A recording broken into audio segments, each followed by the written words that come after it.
Hi! Today I'm gonna be reviewing The Fault in Our Stars against Dil Bechara. Those are my notes. Obviously, I don't have the movie in my hand. I have too many feelings, too many feelings. Isn't it ironical that the movie whose lead actor passed away because of a mental illness, he took his life because of a mental illness, and this movie devoids it of that?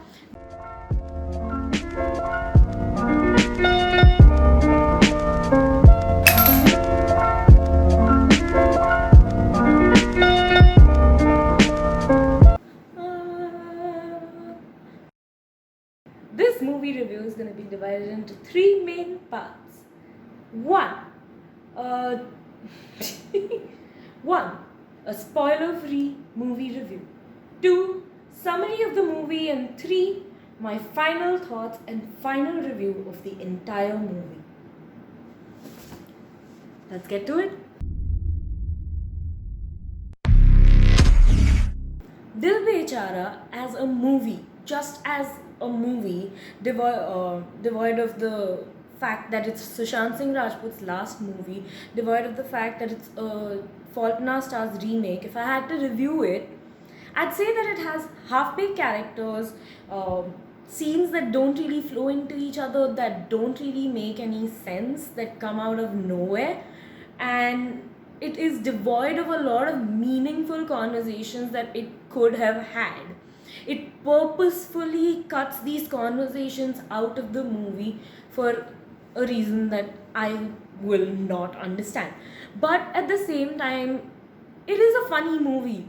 At times, the jokes are really nice, they hit really well. The physical comedy aspect of it is really nice in terms of. Right, spoiler free, I can't tell. There are some entertaining aspects of the movie. Both the lead actors act really well in the movie, and even their parents, they act really well. So there's that. The fact that it's a Fault in Our Stars remake. Oh, my emotions. The Fault in Our Stars is my favorite book ever. If you know me, you should know that about me. I've read that book so many times, I don't know how to count, but I love that book. Just the fact that it's a Fault in Our Stars remake makes me feel happy, you know? Like the Fault in Our Stars is expanding. It has more people under its umbrella. That makes me feel good. Whether it was a good remake or not, we're gonna be talking about later, obviously. But yeah, so I'd give it about 1.5 stars out of 5 or 2 at the best. I don't think that it's a fully comprehensive movie, but I think that it's a movie that's fun to watch. You can watch it maybe once or twice and not really think about it much. It does not really leave a long impression on you, but at the same time, it's not really appalling. Is appalling a word? It's not terrible. It's not unwatchable. You can watch it as. Yeah, you can watch it. In the words of my very intelligent aunt who does not usually watch movies, I think this is like Sky is Pink, but a bit worse. Do what you will with those words. Now, to the summary of the movie. That's the summary of the movie. Our two main characters are Kizzy and Manny, who calls himself Emmanuel Rajkumar Jr. Manny is 23. Kizzy, I'm assuming, is 21, maybe? Because she's still in college, but she's legal. The movie starts off with Kizzy standing at someone's funeral and hugging people to make them feel better, but she doesn't know any of them. Kizzy is suffering from thyroid cancer. Emmanuel Rajkumar Jr. has lost his leg to cancer. And they both meet in front of a college where Emmanuel Rajkumar Jr. is dancing, and they have an awkward first meet cute, and then Emmanuel Rajkumar Jr. I should stop saying his full name, but I can't. His full name has something about it. Emmanuel Rajkumar Jr. ends up crashing the school's fest, kind of like an annual day thing. And then he dances around with everyone, and then he dances with Izzy, and then they go on about their separate ways. basically they meet again at their group therapy session, and then Kizzy goes with him to a lake area which is really pretty. They have a conversation where Kizzy tells him that she has this favorite musician. She has a favorite musician, asks Emmanuel Rajkumar Jr. to listen to it, and Emmanuel Rajkumar Jr. finds it boring. Kizzy gets offended, and then they leave, but Kizzy still likes him. They meet again at someone else's funeral, and then they run from there. They embarrass themselves there by screaming that, I've never had sex at someone's funeral. You might think it's funny, but it's someone's funeral. Anyway, so Manny has a best friend named JP who's also with them. JP has cancer of the eye, has already lost an eye, and his other eye is about to go. So JP basically wants to make a movie before he loses his other eye as well. So they want Kizzy to star with Emmanuel Rajkumar Jr. in JP's movie. And Kizzy agrees if Emmanuel Rajkumar Jr. will listen to her favorite musician's song. His favorite musician's song is AV, and the song's name is Main Tumhara. So Manny somehow ends up loving the song, and they meet again when JP's girlfriend has broken up with JP. So then they end up egging JP's house. JP's house? They end up egging the girlfriend's house, who I think happens to be their teacher, which is what? But basically, Emmanuel Rajkumar Jr. ends up finding AV's address. They get in contact, and AV says that if you ever come to Paris, I can tell you about my songs. So they decide to go to Paris. Obviously, the parents are upset. They're like, you can't just go off with this dude to Paris. It's unfair and dangerous. You've known him only for a couple of months. So she's like, what can you do? You can't control my life. It's unfair. Things like that. Basically, she gets hospitalized, but somehow her plans to Paris are still okay as long as her mom goes with the two of them. So her mom, Emmanuel Rajkumar Jr. and Kizzy have gone to Paris. They go to Paris, they meet the musician whose name is AV, and AV is acting bonkers. He's rude to them, he's rude to other people, he's very eccentric. When they try asking questions about his song, his incomplete song, he starts getting mad, and then he screams at them saying that, what are you two laughing about? Like, you guys should laugh at how funny your situation is. One of you is gonna die early, and the other one's just gonna be left around, and things like that. Kizzy has already had conversations with Emmanuel Rajkumar Jr. about this before, saying that she does not want to hurt him further, that's why they can't be in a relationship. And he kind of puts a nail into that coffin and into it, and they get sad and they run off. And then they talk about, and Kizzy talks about how right this guy is, that, when she leaves, she's gonna hurt the people around her, and she says that she's scared about what her parents would do after she's gone. And then somehow they're standing neck to neck. Imagine this is Manny, and this is Kizzy, and this is Manny's head. Their head is here, and then they're hugging. They're standing like this in front of the Eiffel Tower, and then moments later they're like above the Eiffel Tower like this. Does that make sense? I feel like that doesn't make sense. They're basically hugging onto each other and their heads are to their heads. I think that's supposed to mean that they're together. I think that's just that Indian movie makers are uncomfortable with kissing scenes, so this is what they ended up doing. And then they find out AV is an asshole, whatever. These people get together. I don't know whether they got together or not in the end, because when we didn't see a kissing scene, we saw a scene where they were trying to kiss, where Kizzy is trying to take out her oxygen tubes, and that's all we saw, and both of them are awkward. They do say I love you to each other later on, so I'm guessing they're together, but you know what I mean. There's a lot of confusion out there.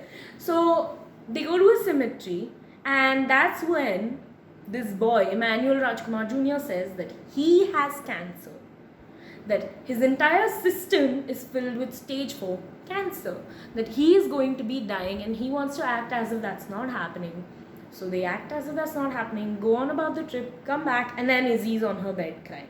Then yeah, and then Sushant Singh Rajput's really sad, but then Izzy comes and she's like, hey, we have this movie to finish. We promised JP that even if his eyesight's gone, we're gonna finish the movie and do all of that stuff. So they work on the movie together, but then there comes a point where like she's eating dinner and then Manny calls her and he's like, hey, I'm at this theater, I need you to come. And there he has like snot on his mouth and his pipe is infected and things like that, and she calls the hospital and he gets mad because he wanted to do one thing by himself. He wanted to come to the movie theater by himself, and that also he couldn't do. He had to call her for help, he had to call the ambulance for help, his parents had to come. And so yeah, that's a sad scene. And then after that he forgives her, and what ends up happening is that he wants to attend his own funeral. So Izzy and JP have to give their eulogies. JP gives a eulogy where he says that he's glad that his eyes got taken away before he could see a world without Manny in it, which is really heart touching. And Kizzy talks about how she didn't know how to live life before Manny was in it. That Manny has taught her how to live her life, how to like be out there and do things. And Izzy, by the end of her eulogy, is really angry that he's going to be leaving her. And yeah, and 2 days after that, it's said that he passes away. And she's at his funeral, and there are letters that he left her. She reads those letters, and it says that he tried to complete the song for her, and he tried to ask help from AV, who is a shitty person but a good musician, and Manny is a good person but a shitty musician. So they tried to complete the song, and that's all there was to it. By the end, there was a movie screening where JP and his ex-girlfriend are shown standing together, so I'm guessing they reconciled after that.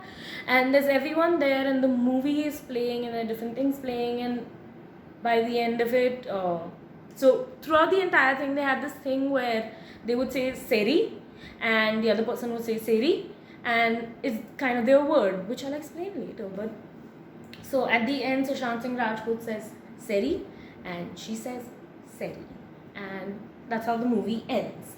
My thoughts on what is happening in this. Oh, you don't even know. Obviously, it's gonna be in comparison to this masterpiece, The Fault in Our Stars. It's my favorite fucking book, not because of the romance, but just the writing, the characters, the way Hazel is. Sorry. We could have an entire completely different video about me fangirling over this shit, but who called it shit? No. Okay, so obviously, since it's in an Indian setting, I get that they have to change a lot of things. The way people view relationships in India is obviously completely different from how people view relationships in America. So I get certain things that they changed in the story, but certain things they changed with no rhyme or reason. For example, in this book, the main girl goes to meet her favorite author, Peter Van Houten. So it's an author in this book. She really connects with the author because he writes about a girl who has cancer without any sympathy. He writes it as is. She finds him to be honest, truthful, and his book ends abruptly, and that's why she's on a search for what happens to the characters after the book. But in the movie, he's a musician. Which song ends on a cliffhanger? You tell me, who releases cliffhanger music? Are you telling me that this person would have started singing Mana dil dara dara hai toota ye zara zara hai dil ke is bawanda and done? And they'll just release it? The people who are releasing the album, they'll release an unfinished song? Who releases unfinished music? That's not not a thing. Couldn't they have just kept it as an author? What was the point of changing it? Okay, I'm going to get more into the fact of the musician later, but added a college, blog writing, changed the author to a musician. They removed stuff for discussions regarding mental health, which I'm going to talk about later. They changed the last letter that Augustus Waters writes to Hazel Grace Lancaster. They changed the letter. Why did they change the letter?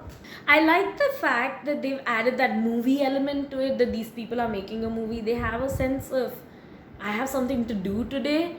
But those movie scenes made me laugh really hard, really hard. I loved it.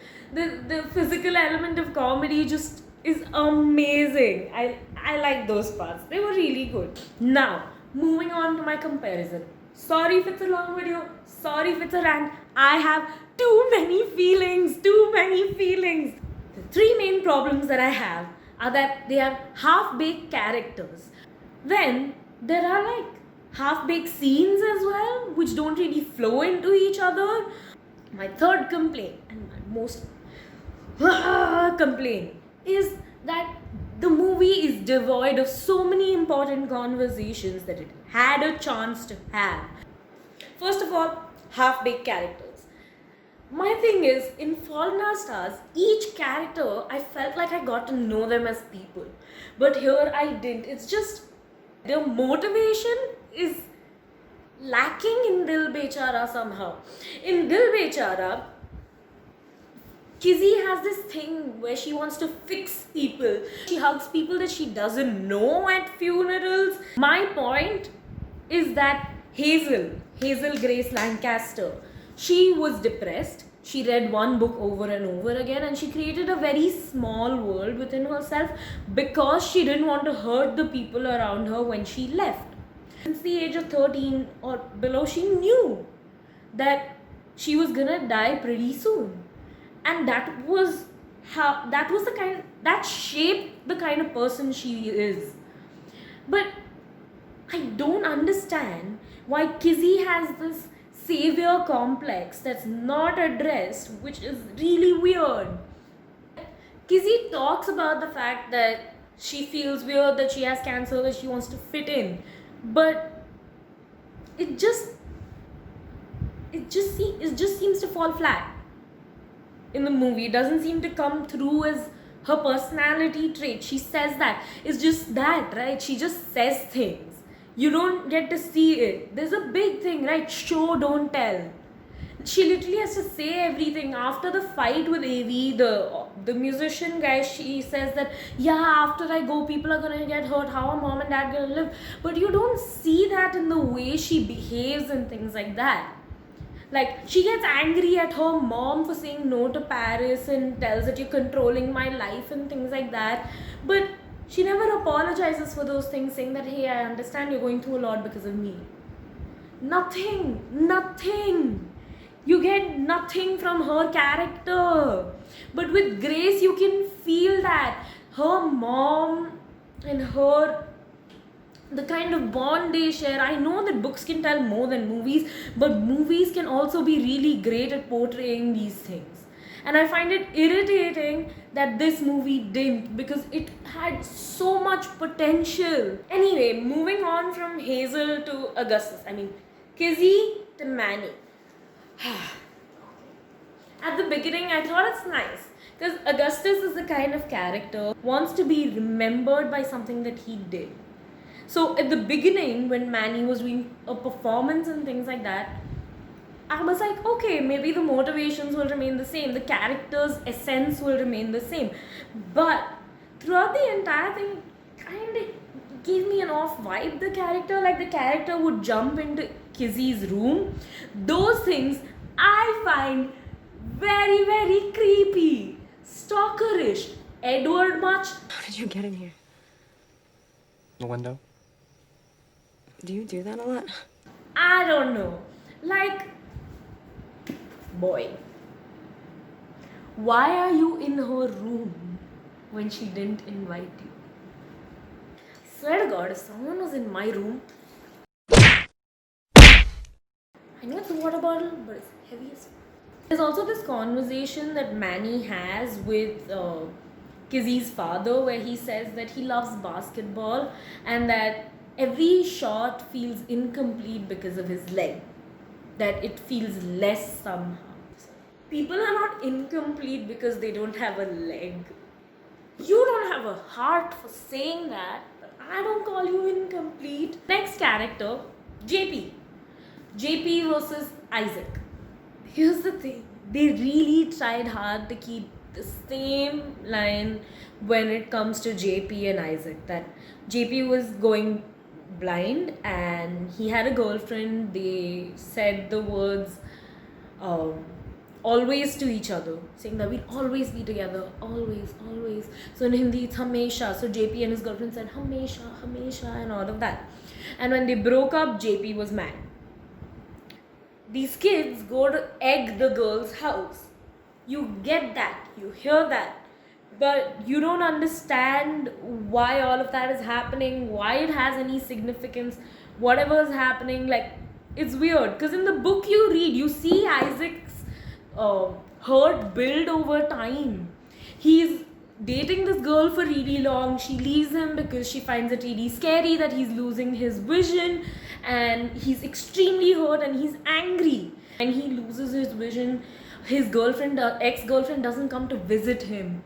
Throughout the entire thing, you see how much hurt it's caused to Isaac. And that's why the egging scene is so important. But then in the movie, they just break up and then they go egg the house, and then it happens like...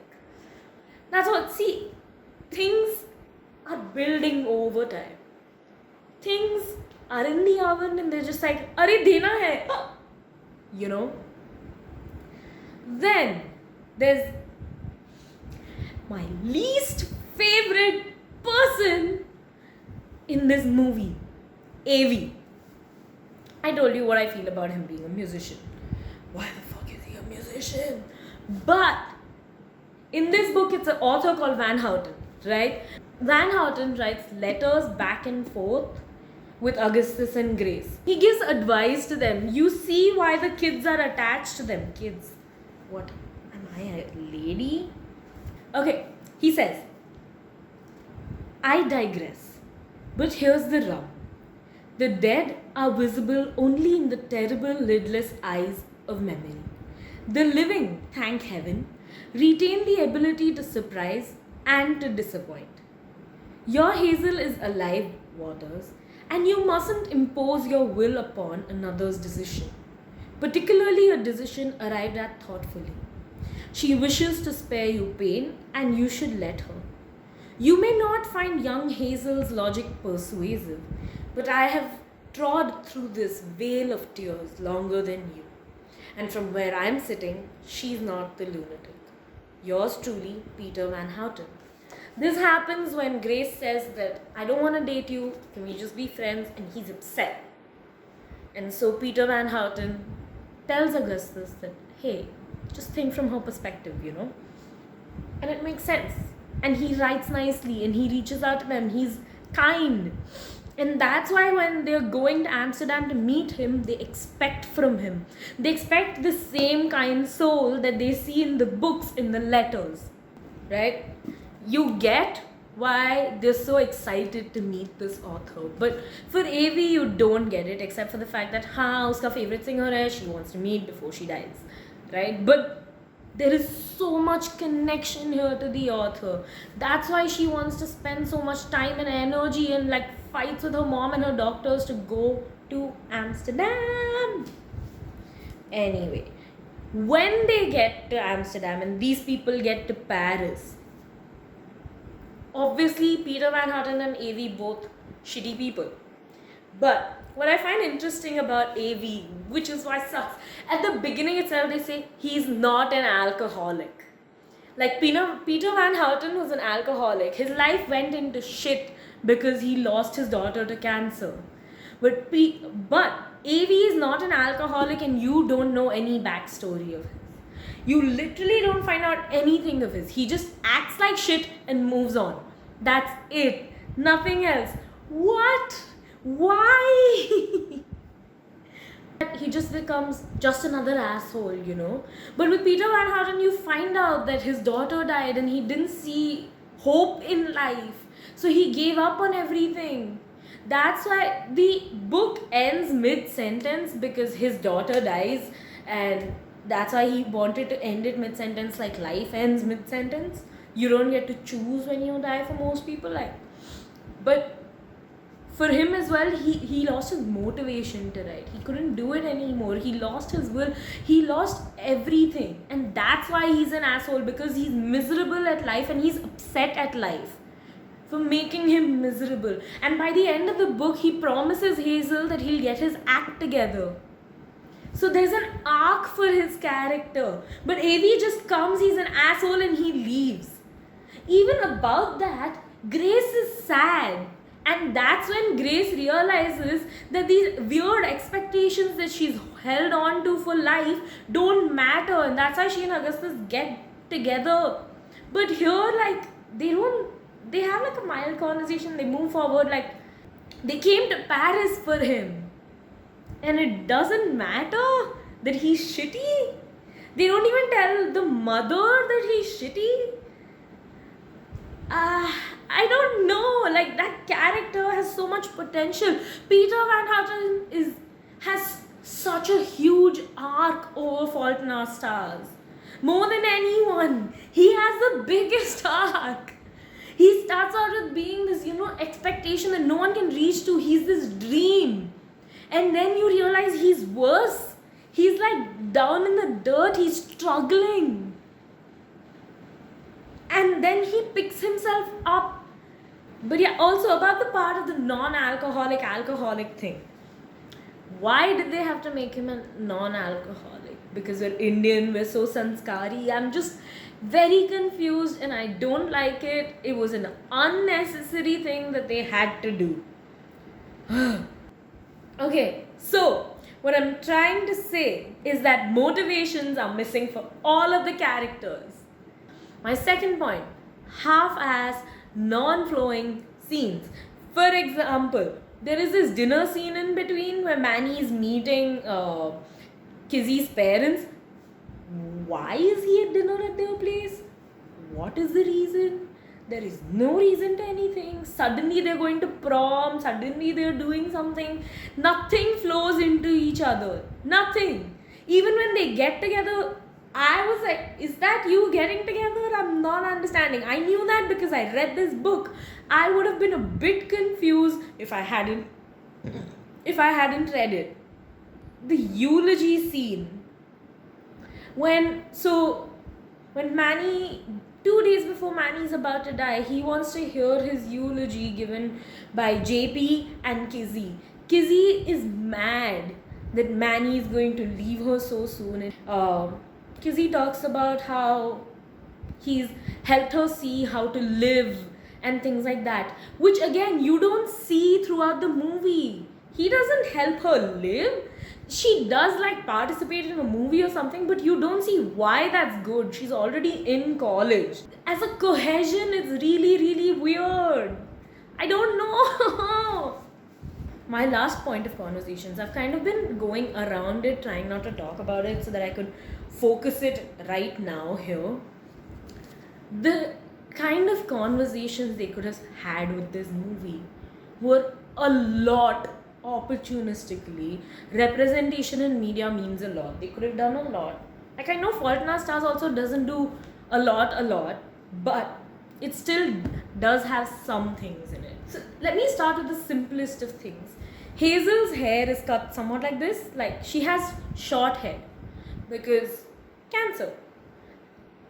Kizzy, on the other hand, has long hair most of the time. I'm guessing it's because Indian girls don't have short hair, but it's just a small thing. They could have addressed it. They chose not to. Seems off that this movie is devoiding of this simple representation. Like, they did not even need to have a huge conversation about it. They could have just had a girl with no hair or short hair. But this is what I thought. If I'm wrong, let me know. I will correct myself in the future. There were a lot of conversations in this book which had talked about the fact that but they talk about depression, loss, grieving, economically draining, how it will impact someone's family after they're gone, how it impacts someone's entire way of living, right? These things were so integral to the book, to the movie, to the characters, and they're not there. Sorry, I feel like crying, I don't know why. They're not there in the movie, which really saddens me. It disappoints me. Isn't it ironical that the movie whose lead actor passed away because of a mental illness, he took his life because of a mental illness, and this movie devoids it of that? This book starts with the fact that Hazel has depression and that's why she needs to go to group therapy. Not once do they mention depression in the entire movie. The movie has no conversations about that. They have no conversations about how economically cancer impacts someone. You know how many people there are who have cancer who cannot get treatments, who need the support from NGOs to do that? Here they just turn them into rich people who can afford to go to Paris and Amsterdam. Like, there they had to get support from different groups to be able to go there. Without that, they wouldn't have been able to go there. Augustus uses his dying wish to take Grace to meet Peter Van Houten. That's how important it is. It's just upsetting to see how much Indian cinema wants to avoid these conversations. Why are we scared to admit that mental illness is a thing? It does not make you a coward, it does not make you weak. It just means that you need help. If you had a cold, you would go to a doctor. So if you have mental illnesses, you can go to a therapist. I know mental illness is not as easy, it's not a quick fix solution, and that the fact that so many people don't even have access to these kind of spaces is horrid.